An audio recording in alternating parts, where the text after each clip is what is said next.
अस्सलामुअलैकुम। बेटा क्या हाल है आप लोगों के। हम अपने नेक्स्ट डिस्कशन लेक्चर के साथ स्टार्ट करने लगे हैं बेटा।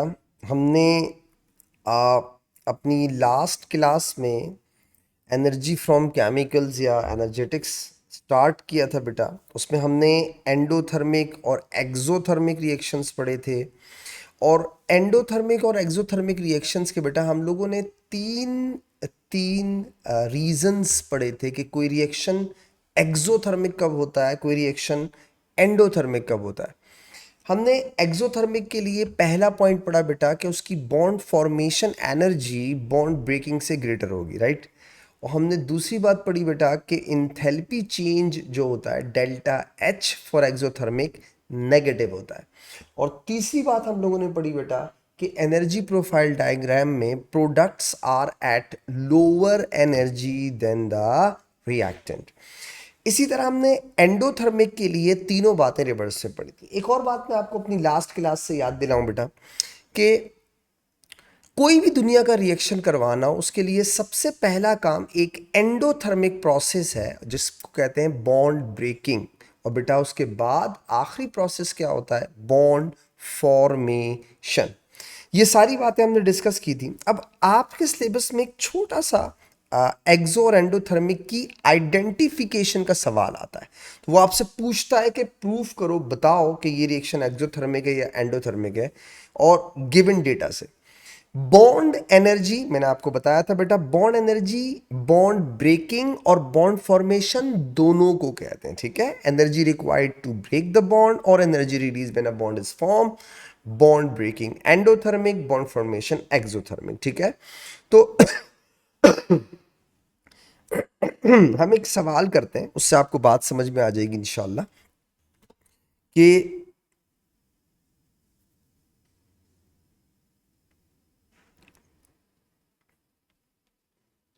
Predict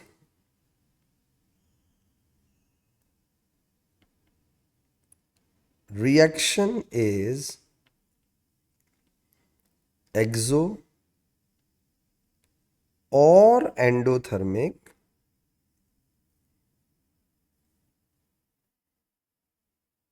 use bond energies।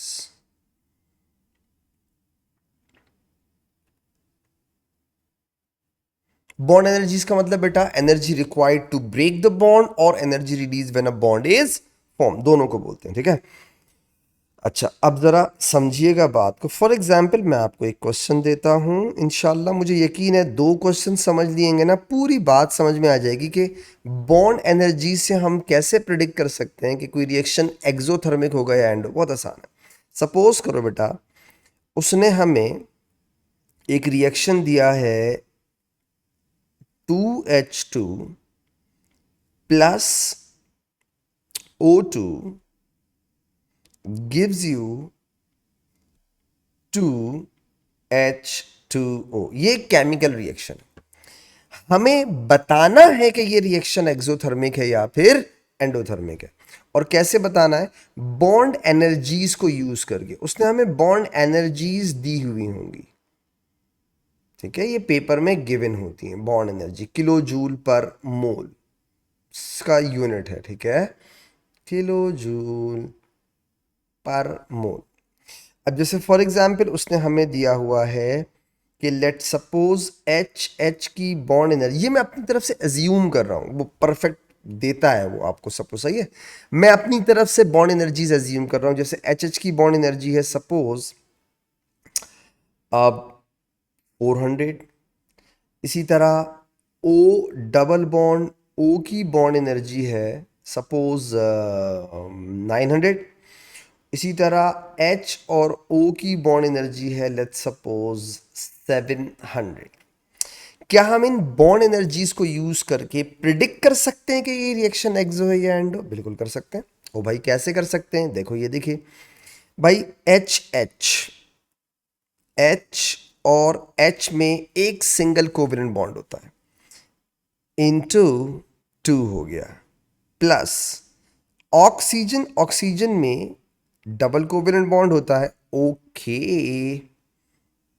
आगे चलिए, टू इंटू H2O में दो HO या OH के बॉन्ड होते हैं।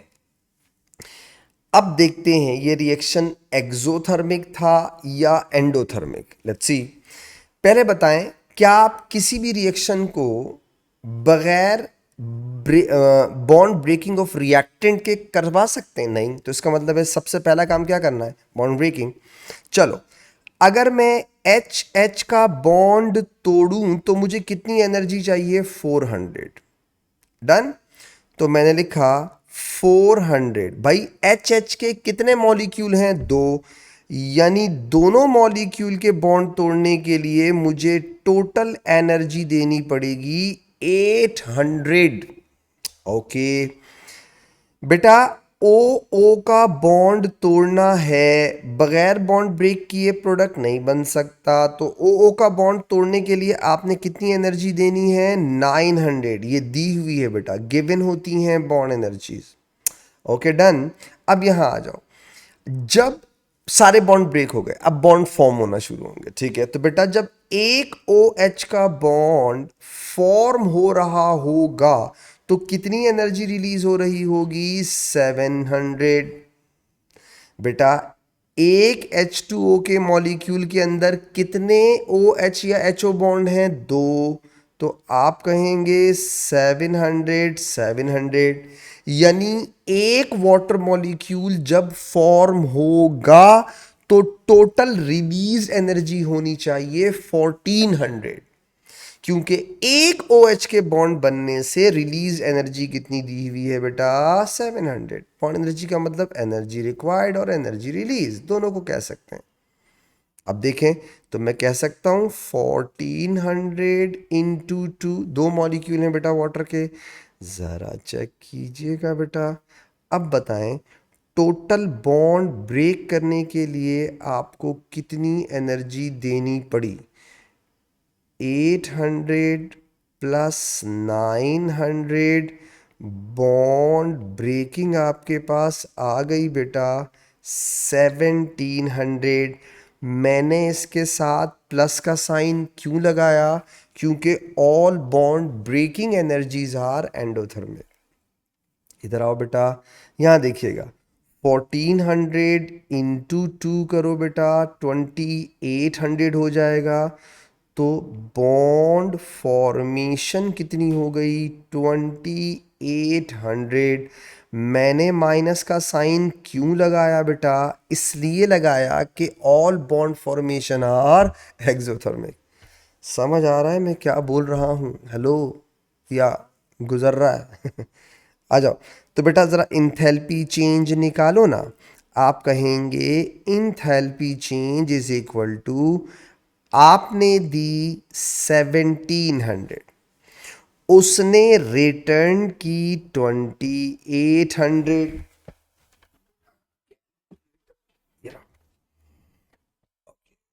तो आपने 1700 माइनस 2800, ये आंसर आ गया आपके पास delta H minus 1100 kilojoule per मोल।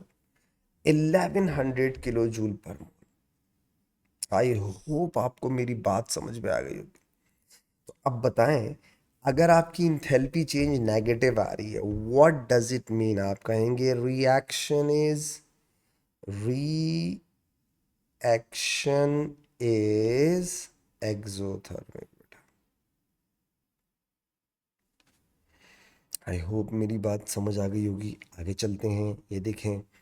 अब अगर वो आप मुझे बोलता कि यार इसकी एनर्जी प्रोफाइल डायग्राम बनाओ, तो मैं कैसे बनाता? ये देखिएगा बेटा, देखो बॉन्ड फॉर्मेशन बॉन्ड ब्रेकिंग से ग्रेटर है, नज़र आ रहा है। इंथैल्पी चेंज नेगेटिव है, नज़र आ रहा है। अब वो कहेगा एनर्जी प्रोफाइल डायग्राम बनाओ, तो बेटा एक्सोथर्मिक की एनर्जी प्रोफाइल डायग्राम बनाओ। तो आप कहेंगे अभी बना लेते हैं, ये लीजिए अभी बना देते हैं।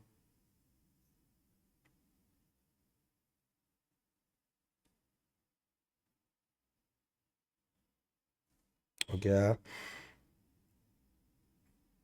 यहाँ देखिएगा बेटा, ये मैं लेबल करता हूँ यहाँ पे 2H2 प्लस O2, और बेटा 2H2O। ये देखिए, ये कहलाएगी मेरी एनर्जी ऑफ एक्टिवेशन बेटा, E कहते हैं, और ये मेरी कहलाएगी डेल्टा एच। एरोस का ख्याल रखिएगा। That's it. आई होप आपको मेरी बात समझ में आ गई होगी। एक सवाल अगर मैं आपको और करा दूं तो ये पूरा टॉपिक खत्म, ठीक है? एक और क्वेश्चन, वन लास्ट क्वेश्चन, ताकि यार आपको चीज, और आप खुद से कोशिश करें। जब आप खुद से करेंगे ना, तो मुझे यकीन है आपको बात समझ में और अच्छी आ जाएगी, कॉन्फिडेंस आपका बढ़ेगा। एक सवाल आपको और देता हूँ। सपोज करो एक सवाल है, हम्म,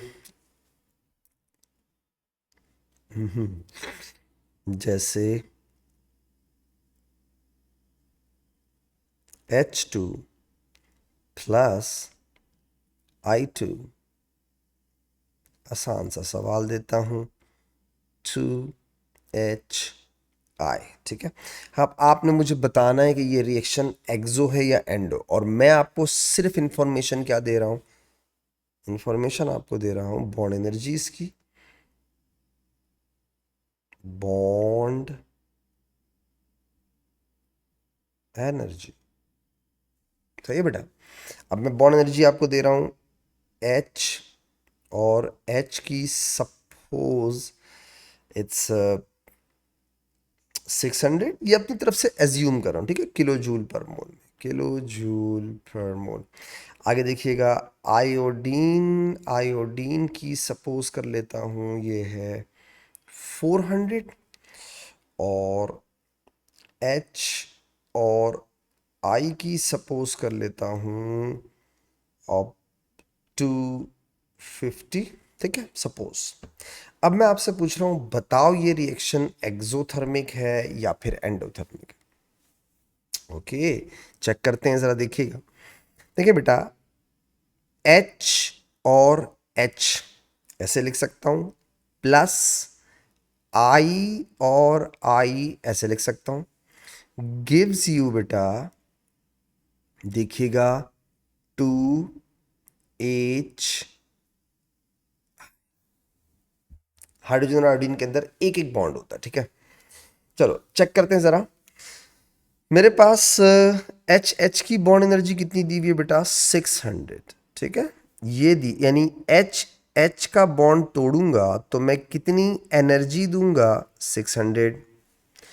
इसी तरह जब मैं आई आई का बॉन्ड तोड़ूंगा तो मैं कितनी एनर्जी दूंगा बेटा? 400। और जब एच आई का बॉन्ड फॉर्म हो रहा होगा तो कितनी एनर्जी रिलीज हो रही होगी? 250। भाई एच आई के कितने मॉलिक्यूल्स हैं? दो, तो मैं इसे मल्टीप्लाई कर दूंगा 2 से बेटा। हो गया? अब आप बताएं, what is the total bond breaking energy? आपने बॉन्ड ब्रेक करने के लिए टोटल कितनी एनर्जी दी? आप कहेंगे सर 1000। अब बेटा, ये है bond breaking. Bond breaking endothermic होती है, तो साइन क्या लगा दिया? प्लस का। ना इधर आओ, 200 इंटू और 250 इंटू 2, तो ये आ जाएगा 500। तो बेटा बॉन्ड फॉर्मेशन आपके पास आ गई 500।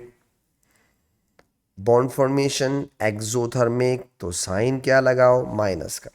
अच्छा, इसकी शक्ल देख के भी पता चल रहा है कि ये एक्सोथर्मिक है या एंडोथर्मिक। कैसे? आप चेक करें, 1000 आपने दी, उसने रिटर्न की 500, तो इसका मतलब है आपकी तरफ से ओवरऑल एनर्जी एब्जॉर्ब हो गई ना। या आप कह सकते हैं bond breaking is greater than the bond formation, तो इसका मतलब एंडोथर्मिक रिएक्शन हो गया। देख के भी समझ में आ रहा है, लेकिन वो तुमसे पूछता है ज़रा वर्किंग करके, तो वर्किंग करके दिखा लेते हैं, कोई इशू नहीं है। ये लो, इंथैल्पी चेंज अगर हम इस रिएक्शन का निकालें तो इस इंथैल्पी चेंज रिएक्शन का कैसे होगा बेटा, प्लस 1000 उसने वापस कर दी 500। आपने कहा enthalpy change is equal to plus 500 kilojoule per mole. यानी रिएक्शन क्या हो गया बेटा, एंडोथर्म। अब अगर वो हमें बोलता है इसकी एनर्जी प्रोफाइल डायग्राम बनाओ, बना देते हैं। ये लो, बहुत सिंपल है, ये देखिएगा। एक्स एक्सिस पर प्रोग्रेस और वाई एक्सिस पर एनर्जी लिखते हैं, ठीक है। ये प्रोग्रेस है, कभी कभी टाइम भी लिखता है, कोई बात नहीं। ये देखिए बेटा,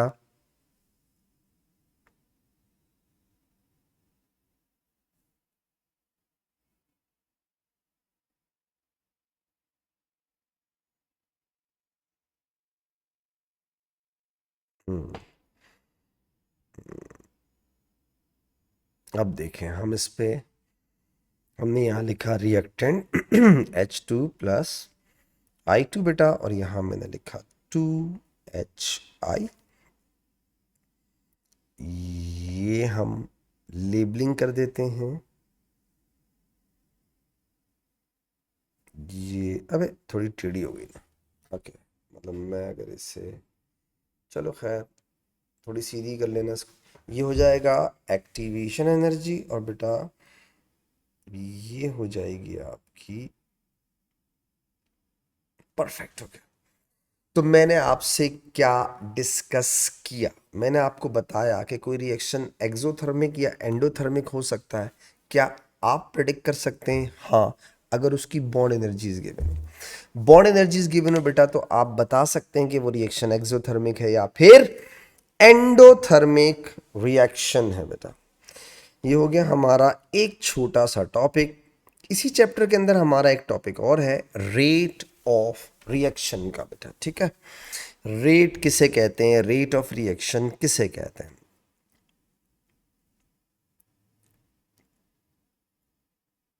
रेट ऑफ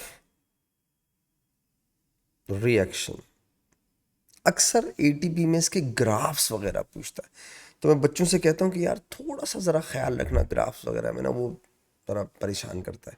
तो थोड़ा कॉन्सेप्ट अगर अच्छा होगा तो इंशाल्लाह बात समझ में आ जाएगी। रेट ऑफ रिएक्शन, ठीक है।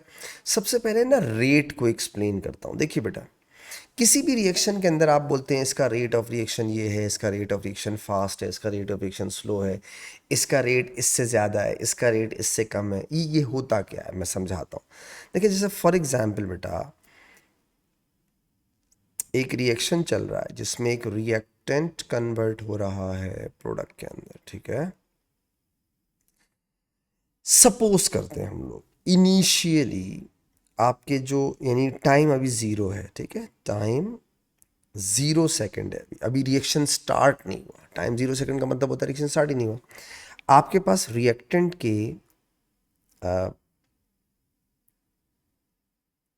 ए मोल्स हैं पर डीएम क्यूब, यानी पर डी मतलब पर डीएम क्यूब का मतलब डीएम क्यूब 1 ही रखा हुआ है मैंने, ठीक। कॉन्सेंट्रेशन, कॉन्सेंट्रेशन कितनी है, ए मोल पर डीएम क्यूब, ठीक है। तो मैं मेरे ख्याल से हटा दूं ताकि तुम लोग कंफ्यूज ना हो, बस ए रख रहा हूं। इनिशियल कॉन्सेंट्रेशन कितनी है,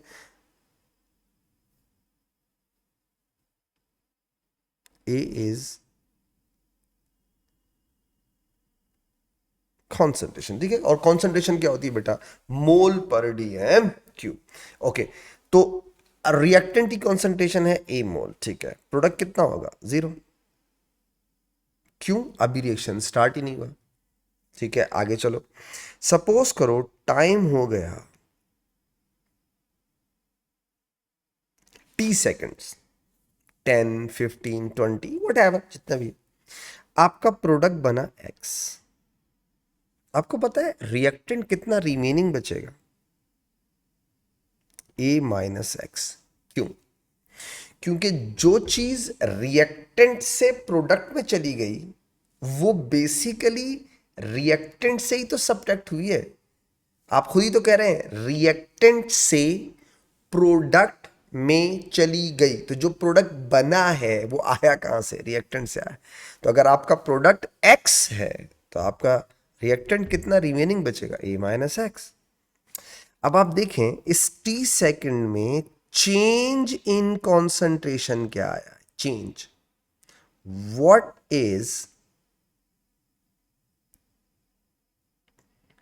चेंज इन कॉन्सेंट्रेशन। मैं आपको ना पैरेलल में इसका कुछ वैल्यूज दे के समझा दूं ताकि और आसान हो जाए।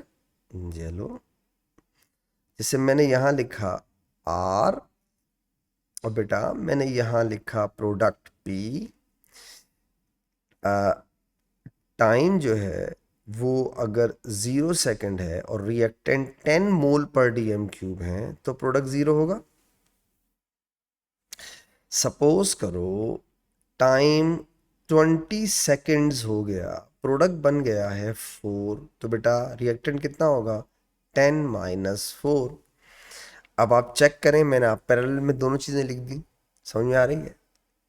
एक्स की जगह मैंने क्या लिख दिया, 4, दैट्स इट, दोनों की चीज़ें। अब बताओ मैं अगर आपसे पूछूं बेटा what is change in concentration, तो आप क्या कहेंगे, 4। कैसे बेटा, देखो 0 था 4 हो गया, तो 0 से लेकर के 4 तक में आने में चेंज कितना आया, 4 का। बेटा 10 था, 6 रिमेनिंग बच गया। 10 - 4 का मतलब क्या होता है, 6। 10 था, 6 रिमेनिंग बच गया, तो बेटा 10 में चेंज कितने का आया, 4 का। तो मैं कह सकता हूं कि एक्चुअली दोनों साइड्स पर चेंज इन कॉन्सेंट्रेशन कितनी है, 4। यही काम मैं यहां कर रहा हूं। तो बेटा अगर मैं आपसे पूछूं दोनों साइड पर चेंज इन कॉन्सेंट्रेशन कितनी आई, आप क्या कहेंगे बेटा, x। कैसे, 0 था, x हो गया, तो 0 से x होने का मतलब क्या हो गया बेटा, टोटल चेंज कितने का आया, x का। इसी तरह a था, a माइनस एक्स रिमेनिंग बचा, तो चेंज कितना आया a के अंदर, x का। क्या सिखाना चाह रहा हूं, काश आप सीख जाए, जो चेंज इन कॉन्सेंट्रेशन आपके प्रोडक्ट में आता है वही चेंज इन कॉन्सेंट्रेशन आपके रिएक्टेंट में आता है। फर्क क्या है, फर्क ये है बेटा कि प्रोडक्ट में चेंज इंक्रीज में आता है और रिएक्टेंट के अंदर चेंज डिक्रीज में आता है। क्योंकि प्रोडक्ट क्या हो रहा होता है, बन रहा होता है, बढ़ रहा होता है, जबकि रिएक्टेंट क्या होता है बेटा, रिएक्टेंट कम हो रहा होता है। ठीक है, चेंज दोनों में सेम आता है, जितना रिएक्टेंट में उतना प्रोडक्ट में, एक में इंक्रीज और एक में डिक्रीज। अब जरा देखिएगा, अगर मैं इसे जरा लिखूं, जरा देखिएगा मैं इसे लिखूंगा तो समझ में आएगा ना। जैसे for example in t seconds,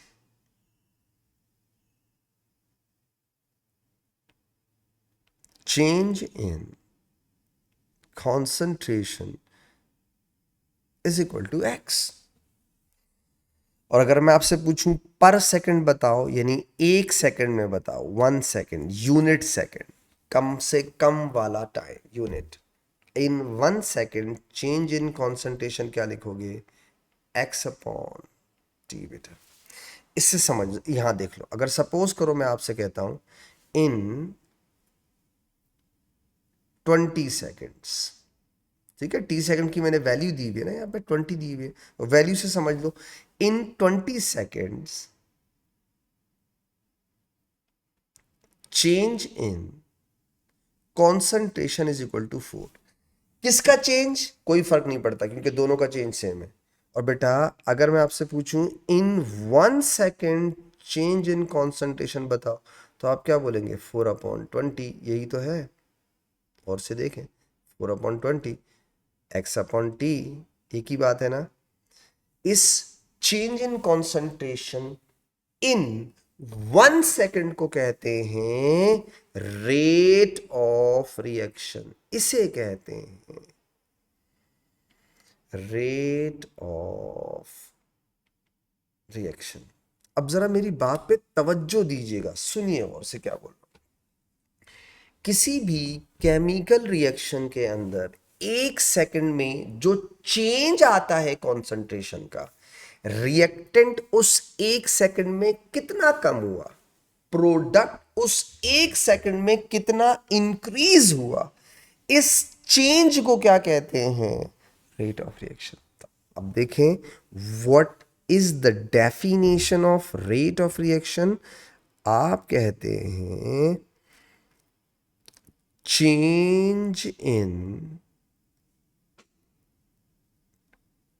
concentration per unit time. Change in concentration per unit time is called rate of reaction. Rate of reaction. तो बेटा आप लिखेंगे कैसे रेट को, आप लिखेंगे rate is equal to change, delta का मतलब होता है change in concentration of reactant हो, ठीक है, या फिर इन कॉन्सेंट्रेशन ऑफ प्रोडक्ट हो, एक ही बात है बेटा। अपॉन क्या करते हैं बेटा, टाइम, अपॉन क्या कर देते हैं, टाइम।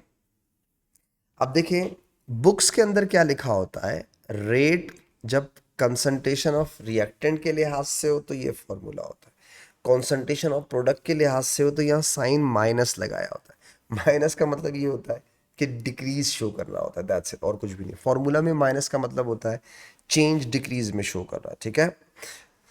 आगे चलो, तो रेट के यूनिट निकल सकते हैं कैसे बेटा, इस वाले फॉर्मूला से कैसे निकल सकते हैं बेटा, रेट के यूनिट ऐसे निकल सकते हैं कि कॉन्सेंट्रेशन का यूनिट होता है मोल पर डीएम क्यूब, मोल पर डीएम क्यूब, और बेटा टाइम का यूनिट होता है सेकेंड।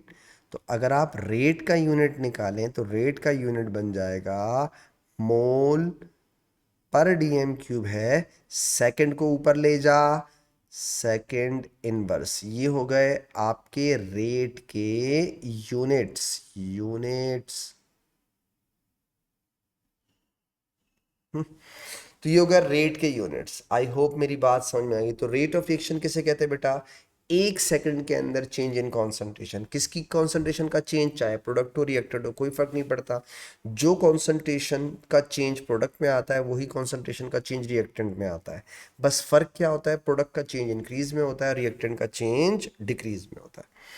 अब आते हैं बेटा इस रेट को लेके आगे चलते हैं, एक बात और देखते हैं यहाँ पे, factors affecting rate of reaction. कौन सी चीजें हैं जो आपके इस 1 सेकंड में चेंज इन कॉन्सेंट्रेशन को चेंज कर देती हैं, फैक्टर्स। हम पढ़ रहे हैं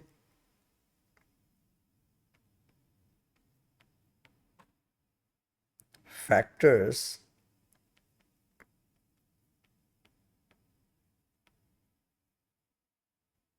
अफेक्टिंग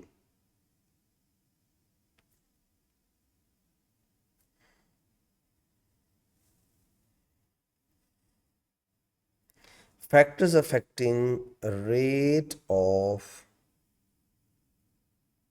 रिएक्शन। बेटा factors affecting rate of reaction, कौन कौन से फैक्टर हैं जो रेट को इफेक्ट करते हैं, पहले लिस्ट कर लेते हैं फिर आगे बढ़ते हैं, कोई सुनिए। यहाँ पे लिस्ट लिख देते हैं पहले। नंबर 1, सबसे पहला फैक्टर बेटा,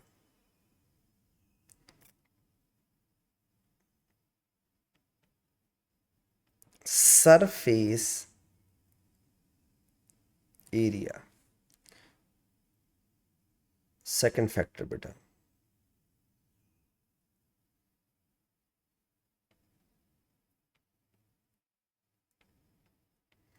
concentration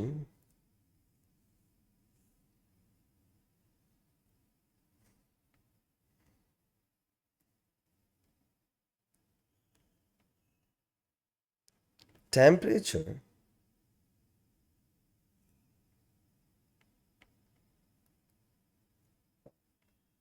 catalyst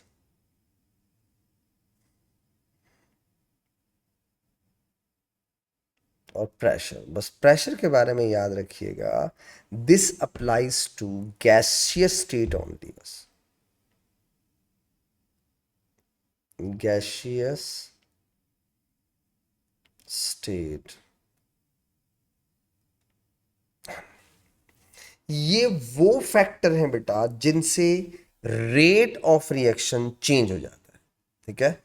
तो factors affecting rate of reaction, surface area, concentration, temperature और कैटालिस्ट। तो ज़रा वन बाय वन डिस्कस करेंगे इसको इंशाल्लाह। सबसे पहला फैक्टर जो आज मैं आपसे डिस्कस करना चाहूँगा बेटा वो होगा सरफेस एरिया बेटा, नंबर वन।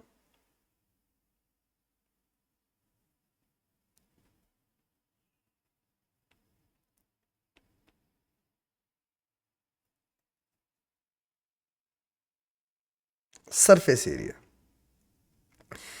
पहली बात, surface area is directly proportional to the, surface area is directly proportional to the rate of reaction. अब आप मेरी बात को थोड़ा सा समझिएगा तो इंशाल्लाह चीजें क्लियर हो जाएंगी, कोई मसला नहीं है, सब इतना मुश्किल है नहीं। कोशिश करता हूँ समझाने की आपको बेटा, मैं दिखा कुछ मिल जाए मुझे। वॉल्ट्रॉन, कुछ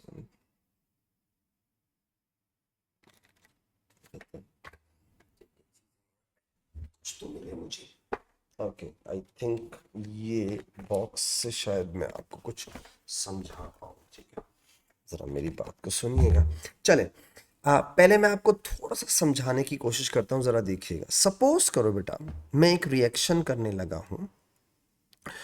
वो रिएक्शन क्या है, कैल्शियम कार्बोनेट सॉलिड है, सॉलिड, और मैं उसमें एक्वस HCl डालने लगा हूँ, यानी एसिड प्लस कार्बोनेट का रिएक्शन करवाने लगा हूँ, ठीक है बेटा। ये हो गया एक्वस। तो बेटा एसिड प्लस कार्बोनेट कौन सी तीन चीजें प्रोवाइड करते हैं, वो देते हैं सॉल्ट, वाटर और कार्बन डाइऑक्साइड गैस। अब मेरी बात को जरा समझिएगा। सपोज करो बेटा एक बीकर है, ठीक है। उस बीकर में एक्वस HCl रखा हुआ है, जरा तवज्जो से सुनिएगा। उस बीकर में क्या रखा हुआ है, एक्वस HCl। अच्छा, ये सपोज किया, ये जो बॉक्स है ये आप कैल्शियम कार्बोनेट का एक छोटा सा पीस है, सपोज करो। मैंने क्या किया, इस बॉक्स को उस HCl वाले बीकर में ऐसे, यानी कैल्शियम कार्बोनेट के पीस को मैंने HCl वाले बीकर में डाल दिया। अबे डाल दिया। तो अब जरा देखिएगा, आपको पता है इस बॉक्स के पास, यानी इस कैल्शियम, इसको कैल्शियम कार्बोनेट समझ लें, इस कैल्शियम कार्बोनेट के पास कितनी साइड्स हैं to contact with the HCl, sides कितनी है, अब गिनते हैं। वन, और से देखिएगा, ये ऊपर वाली वन, इसके बिल्कुल नीचे वाली टू, ये वाली थ्री, ये वाली फोर, और एक आपके सामने ये फाइव, और एक जो मेरे सामने आ रही है सिक्स। यानी अगर मैं इस कैल्शियम कार्बोनेट के पीस को उस HCl वाले बीकर में डाल दूं, तो बेटा इस कैल्शियम कार्बोनेट के पास सिक्स साइड्स हैं to contact with the HCl। इसके पास सिक्स साइड्स, वन, नीचे वाली टू, थ्री, ये वाली फोर, एक आपके सामने फाइव, एक मेरे सामने सिक्स, ठीक है। सिक्स साइड्स है, ठीक है। दोबारा सुनिएगा, अच्छा मैथ्स मत लगाइएगा, केमिस्ट्री में रहिएगा, ठीक है। सपोज करो बेटा अगर मैं इसे बिल्कुल एग्जैक्टली हाफ कर दूं बीच से, ऐसे बिल्कुल एग्जैक्टली हाफ, तो मेरा सवाल पूरा सुनिए। मैं ये नहीं पूछ रहा हूं अब अगर मैं इसे बीच से हाफ कर देता हूं तो कितनी साइड्स HCl से रिएक्ट करेंगी, ये नहीं पूछ रहा हूं। मैं पूछ रहा हूं अगर मैं इसे बीच से हाफ कर दूं तो कितनी एक्स्ट्रा साइड्स क्रिएट हो जाएंगी to contact with the HCl। Now total sides नहीं पूछ रहा हूं, एक्स्ट्रा साइड्स पूछ रहा हूं, कितनी हो जाएंगी, कितनी एक्स्ट्रा साइड्स HCl के साथ कांटेक्ट में इंक्रीज हो जाएंगी। आपको कहना चाहिए दो, कैसे? जब आप इसे एग्जैक्टली बीच से हाफ करेंगे, हाफ, तो ये वाली साइड और ये वाली साइड जब हाफ करने के बाद भाई वो दो एक्स्ट्रा साइड्स होंगी जो HCl के साथ रिएक्ट करेंगी, बाकी तो सारी साइड्स पहले भी कांटेक्ट में थी। समझ में आई बात? मैं फिर आपसे एक सवाल पूछता हूं, दोबारा सुनिए। अगर आप इसको बीच से हाफ कर देते हैं तो दो साइड्स एक्स्ट्रा मजीद आ गई to contact with the HCl। अब सोचे, सपोज करो मेरे पास दो पीसेस हो गए, सही है, ये मैंने देखो यहां से ये दो पीसेस हो गए, तो दो पीसेस के अंदर एक ये वाला एक्स्ट्रा पीस, ये वाली साइड एक्स्ट्रा, और एक ये वाली साइड एक्स्ट्रा, ठीक है, ये दो एक्स्ट्रा साइड, ये वाली साइड और ये वाली साइड एक्स्ट्रा हो गई। अब दो पीसेस है। सपोज करो बेटा, अगर मैं इसे इस इन दोनों पीसों को मजीद यूं हाफ कर दूं, ऐसे कर दूं, सही है, टोटल इसके, या अगर यूं करूंगा तो पीसेस कितने हो जाएंगे, 1 2 3 4, 4 पीसेस हो गए इसके, पहले था एक पीस, अब कितने हो गए, दो पीसेस। अगर मैं इसको बिल्कुल एग्जैक्टली बीच से ऐसे हाफ कर दूं, दोनों पीसेस को एग्जैक्टली ऐसे हाफ कर दूं, तो मैं आपसे ये नहीं पूछ रहा हूं कितनी साइड्स होंगी कांटेक्ट, नहीं पूछ रहा हूं, मैं आपसे पूछ रहा हूं अगर इन दो पीसेस को मैं बीच से एग्जैक्टली हाफ कर दूं तो कितनी साइड्स इंक्रीज हो जाएंगी for the contact with HCl? कितनी साइड्स रिएक्ट कर रही हैं, नहीं पूछ रहा हूं, कितनी साइड्स इंक्रीज हो जाएंगी? तो द राइट आंसर इज 4। क्योंकि जब आप इस पहले वाले पीस को बीच से ब्रेक करेंगे तो ये वाली साइड और ये वाली साइड एक्स्ट्रा हो गई, जब आप दूसरे वाले पीस को बीच से ब्रेक करेंगे तो ये वाली साइड और ये वाली साइड एक्स्ट्रा हो गई। आपको एक चीज समझाना चाह रहा हूं, काश आपको समझ आ जाए। आप जैसे जैसे पीसेस बनाते जाएंगे उस पूरे लम्प्स या पूरे एक पीस को और मजीद छोटे छोटे पीसेस में कन्वर्ट करते जाएंगे, आपका कांटेक्ट विद योर रिएक्टेंट और रिएजेंट और वटएवर जो भी HCl है वो इंक्रीज होता जाएगा। तो सोचो, अगर रिएक्टेंट के कांटेक्ट इंक्रीज हो रहे हों तो बेटा what happens, rate of reaction fast हो जाएगा। जाहिर बात है, जितना ज़्यादा रिएक्टेंट आपस में रिएक्ट करेंगे उतना ही प्रोडक्ट जल्दी बनेगा ना बेटा। तो सरफेस एरिया बढ़ाने से रेट ऑफ रिएक्शन क्यों बढ़ जाता है? इसलिए बढ़ जाता है कि कांटेक्ट ऑफ द रिएक्टेंट क्या हो जाते हैं, इंक्रीज हो जाते हैं। आई होप मेरी बात समझ में आ गई होगी। आपसे ना को एक एग्जाम्पल से समझाता हूँ, ज़रा देखिएगा इसको। मैं इस एक एग्जाम्पल, ये दिमाग में अगर आपके बात है तो आपको बात समझ में आ जाएगी। सपोज करो दो एक्सपेरिमेंट्स डिस्कस करता हूँ। एक्सपेरिमेंट नंबर 1, पहला देखिएगा, कैल्शियम कार्बोनेट है बेटा,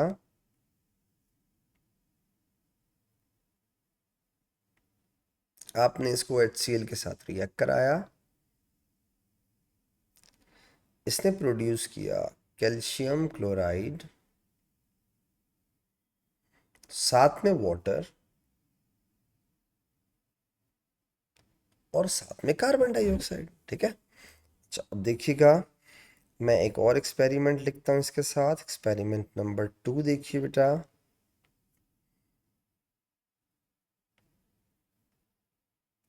कैल्शियम कार्बोनेट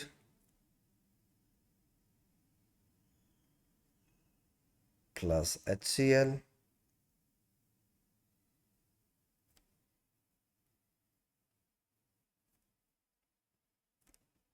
कैल्शियम क्लोराइड,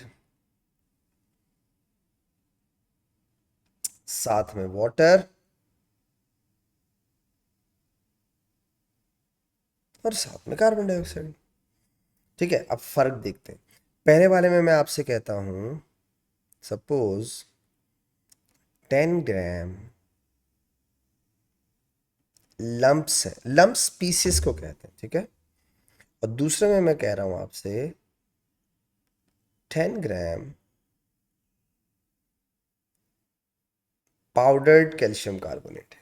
बहुत ही अपने पीसेस कर करके पाउडर कर दिया उसने। तो बेटा जितने ज़्यादा पीसेस करेंगे उतना क्या होगा, उतना कांटेक्ट बढ़ेगा। और कौन सा रिएक्शन फास्ट होगा और कौन सा स्लो होगा? आप कहेंगे सर पहला वाला स्लो होगा, और दूसरा वाला क्या होगा बेटा, आखिरी सवाल। पहला वाला स्लो है, दूसरा वाला फास्ट है, ठीक है, समझ आ गया।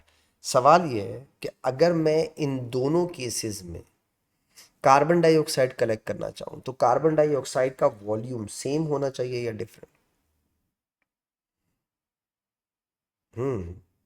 10 ग्राम लम्प्स आपने कैल्शियम कार्बोनेट यूज़ किया, 10 ग्राम पाउडर आपने कैल्शियम कार्बोनेट यूज़ किया, एंड सपोज करो आपका HCl एक्सेस में है, मतलब आपका जो प्रोडक्ट है वो लिमिटिंग पर डिपेंड करता है, ठीक है, ये HCl क्या है, एक्सेस में है, याद रखिए। तो बता सकते हैं आपका कार्बन डाइऑक्साइड सेम वॉल्यूम का प्रोड्यूस होगा या different? The right answer is same, क्योंकि amount of product depends upon amount of reactant. आपने रिएक्टेंट तो सेम यूज़ किया हुआ है, तो अगर सिर्फ फ़र्क किस चीज़ से होगा, टाइम का। एक के अंदर कार्बन डाइऑक्साइड जल्दी कलेक्ट हो जाएगी, एक के अंदर कार्बन डाइऑक्साइड देर से कलेक्ट होगी, ठीक है। जैसे फॉर एग्जांपल यहाँ देखिएगा, सपोज करो अगर मैं इस रिएक्शन के लिए बेटा एक ग्राफ आपसे बनवाऊँ, सपोज मैं जैसे यहाँ एक ग्राफ बनवाता हूँ आपसे।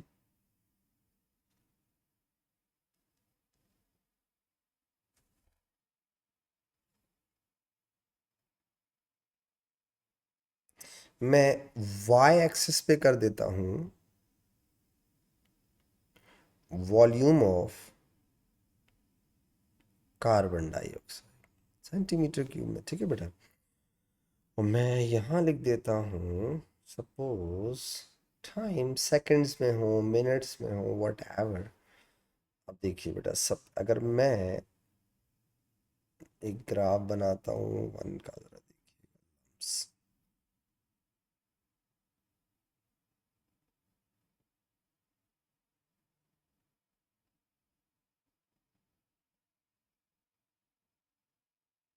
Suppose this is for experiment number 1, graph experiment number 1 का है बेटा। आप सोचें जो फास्ट रिएक्शन होगा वो ग्राफ इससे ज़्यादा स्टीप होगा या कम? तो आपको डेफिनेटली बोलना चाहिए सर ज़्यादा स्टीप होगा, बिल्कुल ज़्यादा स्टीप होगा। तो ये हो गया एक्सपेरिमेंट 1 का बेटा, ठीक है। This is experiment 1। अब ज़रा एक्सपेरिमेंट 2 देखिएगा।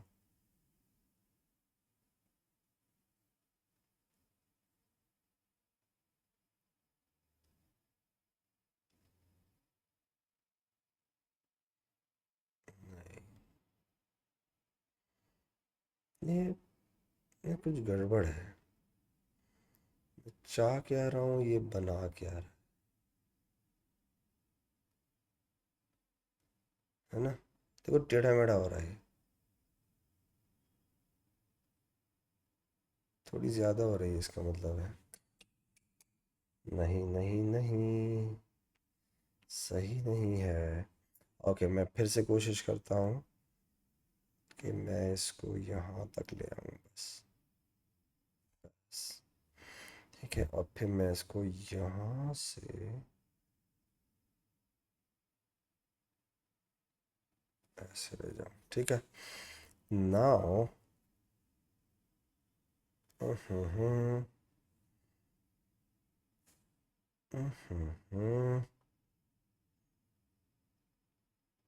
ओके, अब आप गौर से देखिए, मैं समझाना ही, सपोज करो this is for experiment number 2, ठीक है।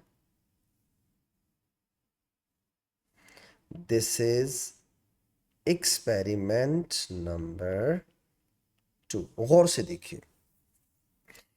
मैंने आपसे ये कहा कि हो क्या रहा है एक्चुअली, बल्कि यार ये थोड़ा सा मैंने ना, चलो खैर, मैं थोड़ा अजीब सा बना दिया ये ग्राफ। मुझे लगता है मुझे इस ग्राफ को थोड़ा सा तमीज़ से बनाना चाहिए था।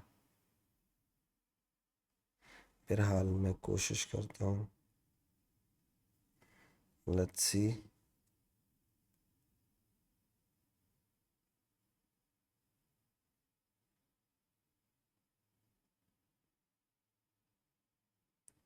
आई थिंक ये सही है बस, हाँ इतना सही है ना। परफेक्ट नहीं बन रहा, वो जो मैं चाह रहा हूँ वो नहीं बन रहा। हे रिजवान, तेरी किस्मत, ये देख। चलो ठीक है, तो थोड़ा सा एक को स्टीप एक को लेस स्टीप। ये हो गया आपका बेटा एक्सपेरिमेंट नंबर 2। ठीक है, तो आपस से मिल क्यों रहे हैं? क्योंकि प्रोडक्ट सेम है। क्यों प्रोडक्ट सेम है? क्योंकि अमाउंट ऑफ रिएक्टेंट सेम है। तो सरफेस एरिया बढ़ाने से रेट ऑफ रिएक्शन इंक्रीज हो जाता है बेटा। ठीक है, आई होप मेरे को मेरी बात समझ में आ गई होगी। Surface area directly proportional rate क्यों होता है? पेपर में आपको लिखना क्या होता है, लेट मी एक्सप्लेन। पहली बात बेटा, increase in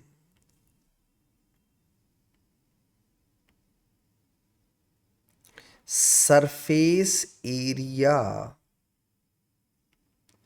will increase contact of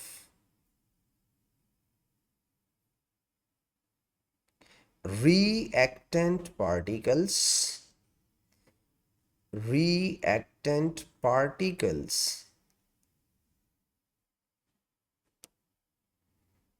hence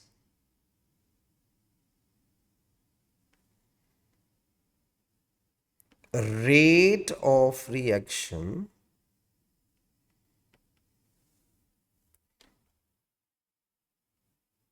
increases। ठीक है, रेट ऑफ रिएक्शन इंक्रीजेस। अच्छा, एक और बात,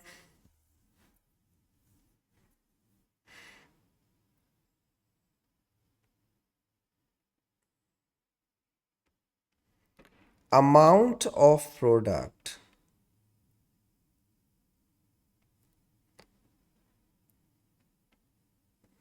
depends upon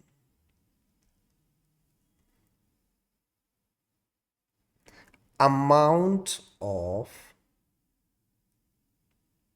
reactants only। अच्छा, एक आखिरी चीज आपके साथ डिस्कस कर लूं, फिर खत्म करता हूं इस बात को। छोटी सी बात, कभी कभी ये जो ग्राफ है ना, इसे रिवर्स तरीके से भी पूछता है। ठीक है, रिवर्स क्या मतलब? जैसे फॉर एग्जाम्पल, अगर मैं ये कहता आपसे कि सपोज करो मैंने एक बीकर लिया, और से देखिएगा, ठीक है, एक बीकर लिया, उस बीकर में HCl लिया, ठीक है, मैंने उसमें कैल्शियम कार्बोनेट डाला और उन सब का मास वे करके डाला, वे, और मैंने इसको एक इलेक्ट्रिकल बैलेंस पे रख दिया। ये क्या है? बैलेंस है। अब देखिए, मैंने कैल्शियम कार्बोनेट का मास लिया, मैंने HCl का मास लिया, सब सारा मास ले लिया, टोटल मास मैंने बैलेंस पे कर दिया, सही है, और मैंने उसको इलेक्ट्रिकल बैलेंस पे रखा, टोटल मास। अब होगा क्या, जब रिएक्शन स्टार्ट होगा बेटा, तो इसमें से कार्बन डाइऑक्साइड बाहर आएगी, आएगी, तो आपका मास क्या होता जाएगा with respect to time? Decrease. तो आप अगर यही ग्राफ कार्बन डाइऑक्साइड के वॉल्यूम के बजाय, यही ग्राफ अगर आप कंटेंट्स डिक्रीज इन मास बनाए, सही है,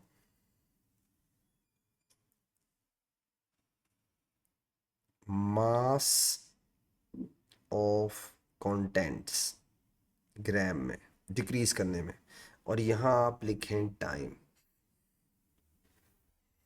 और सेम एक्सपेरिमेंट है, पहले में लंप्स हैं और दूसरे में पाउडर्ड है, बताएं ग्राफ कैसे बनेगा? ये लें बेटा, ये देखें, पहला वाला रिएक्शन स्लो है,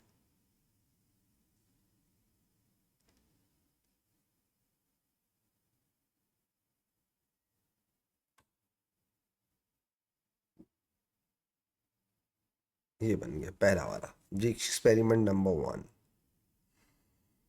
एक्सपेरिमेंट नंबर 1, जब रिएक्शन ख़त्म हो जाएगा, कार्बन डाइऑक्साइड निकलना बंद हो जाएगी, तो मास डिक्रीज हो गए, कांस्टेंट हो जाएगा। मास डिक्रीज क्यों हो रहा है? क्योंकि पूरे कंटेंट, जितने भी कंटेंट आपका रिएक्शन मिक्सचर का कंटेंट है, उसके अंदर में से कार्बन डाइऑक्साइड क्या हो रही है? रिलीज हो रही है, तो मास डिक्रीज होगा। अब अगर आप यही एक्सपेरिमेंट पाउडर्ड से रिपीट करें, सपोज करो उसका जो टोटल मास था, सपोज करो मिला बोला कि वो कुछ भी था, वो एक्स था सपोज। अब देखिएगा, ये ज़रा फास्ट डिक्रीज हो जाएगा, दैट्स।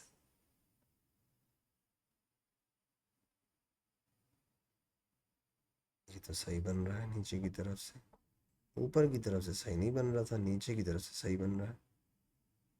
ये बन जाएगा, ये हो जाएगा आपका एक्सपेरिमेंट नंबर 2 का ग्राफ। तो याद रखिएगा, अगर वो वॉल्यूम ऑफ कार्बन डाइऑक्साइड के रेफरेंस से पूछ रहा है, तो जाहिर बातें बढ़ेगा। और अगर वो कार्बन डाइऑक्साइड की जगह लॉस इन मास से पूछ रहा है कि कितनी तेजी से किसका मास लॉस होगा, तो जो रिएक्शन फास्ट होगा उसका मास जल्दी लॉस होगा, तेजी से होगा। और जो रिएक्शन स्लो होगा उसका मास स्लो स्लो डिक्रीज होगा। तो यूं भी कर सकते हैं। आई होप आपको मेरा पहला फैक्टर समझ में आ गया होगा कि surface area directly proportional to rate of reaction क्यों होता है। आज यहीं तक रखते हैं। इंशाल्लाह अपनी नेक्स्ट डिस्कशन क्लास में हम मज़ीद फैक्टर्स डिस्कस करेंगे। तब तक के लिए इजाज़त दीजिएगा, दुआ में याद रखिएगा। अल्लाह हाफिज़।